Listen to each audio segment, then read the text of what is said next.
Hello friends, I am Chevee. Welcome to my shed. How are you today? How's things going? I hope things are going well for you.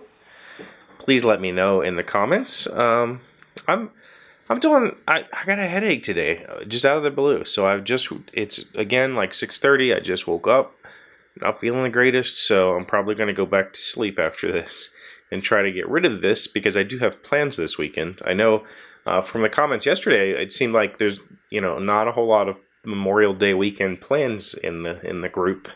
I don't normally have plans. I don't go camping or anything like that, but we usually do have cookouts at my in-laws and such, so that's probably on the cards. But I have plans to make something this weekend, so I've got a few projects lined up that I need to get done, so I need to get over whatever the heck this is so that I can get it done. But I was going back through some comments, and I believe it was the postcard video, which, by the way, new postcards, so we'll talk about these. Somebody had asked me where I have traveled that I would recommend other people to travel. And it might have been on the postcard video, I'm not positive, but I wanted to address that because the answer is I don't have a place. Isn't that weird? Like, I could tell you all about places. I lived in Hawaii. Hawaii's beautiful, but it's also poverty-stricken and terrible if you step outside the bounds of the tourist areas. I've been to the Florida Keys, and though I really loved them, there's a lot, so it's like, where do you want to go? And I'll tell you about my experiences there if I've been there. But to say that I've been to this place and I think somebody would really love it, I don't have one.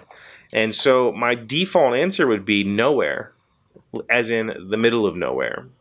My favorite place to go is a place that doesn't exist on any map. Put on a backpack, hike for a day, and see where I end up. And probably, usually when I've done that, I have a fishing rod in my hand and I spend the weekend fishing. But the truth of where I would like to go is nowhere. It's in the middle of nowhere. It's, off of the map where there are no cars and people. And,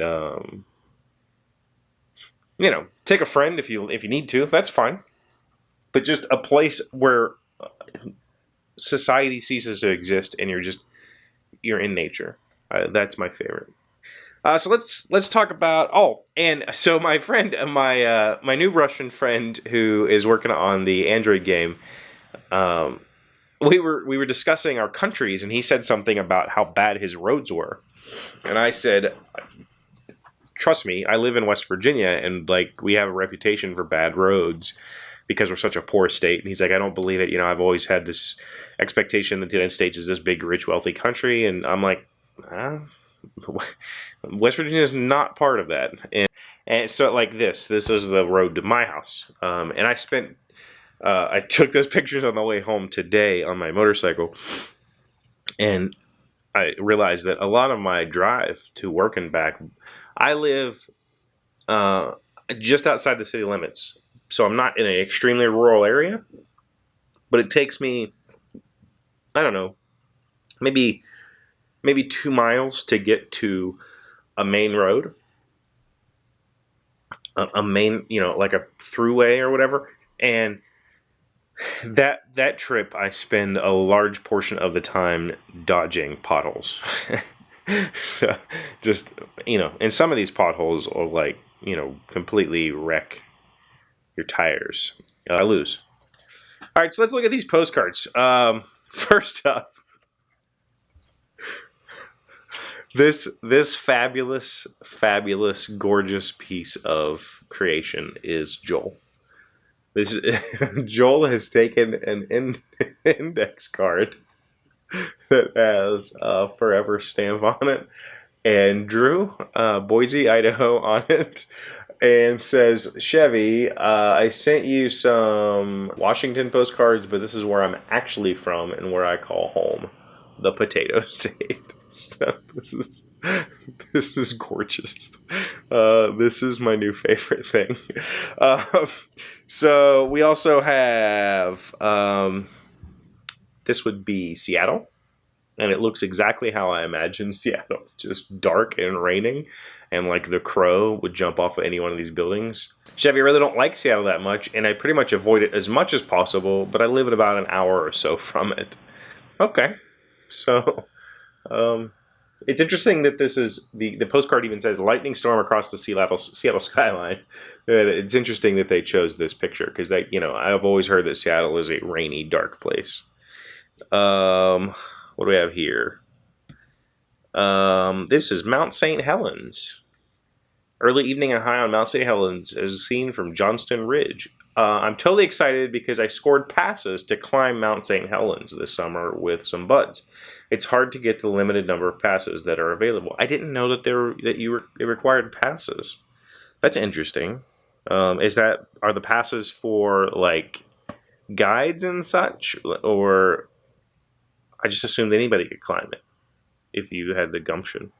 I would love to do some serious mountaineering. I used to do quite a bit of rock climbing when I was younger, and I actually miss it. So, thanks, Joel. So Joel sent those in. Then we have this card. This card feels like it's made out of plastic or something. It feels awesome. This is Grapevine, Texas, aged to perfection, and I love this. This is an amazing way of doing a postcard showing the Wild West times, the 20s, and then modern times. That's really, really amazing. Grapevine is the oldest community in Tarrant County, Texas, settled by pioneers in 1844. This thriving community with historic Main Street has always been the city's economic center. Hey, Chevy, I hope all is well. Greetings from Texas and my little tourist town. Stop by if you're ever in the Dallas-Fort Worth area, Levi.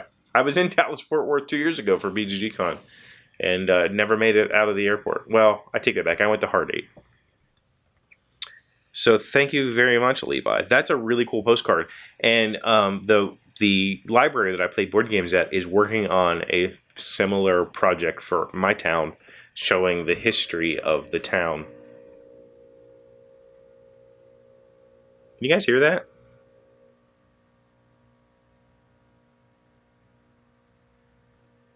That's my furnace and or AC.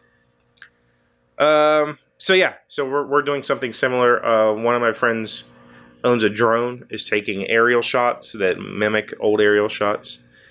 Okay, so here we go.